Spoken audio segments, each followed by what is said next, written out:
كانت امرأة في منتصف الأربعين تدعى سلمى، تشكو من ألم غامض في الرحم ومن نزيف لا يتوقف. رغم كل الفحوصات زارت الأطباء وخضعت لتحاليل لا تحصى، لكن النتيجة كانت دائما نفسها: كل شيء طبيعي، غير أن جسدها كان يصرخ بشيء آخر، شيء لا يرى في الصور الطبية.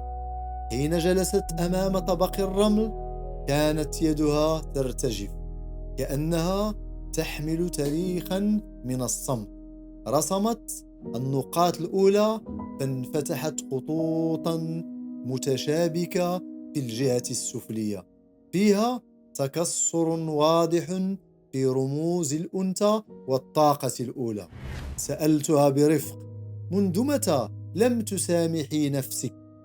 فسكتت طويلا ثم انفجرت باكية وقالت: منذ فقدت طفلي وأنا ألوم رحمي. كان الألم ليس في الرحم بل في الذاكرة، في الإحساس بالذنب الذي سكن خلاياها. بدأنا رحلة التصالح مع الأرض. كانت تجلس كل صباح على التراب، تضع يدها على بطنها وتقول: يا رحم الحياة، صامحتك كما سامحني الله.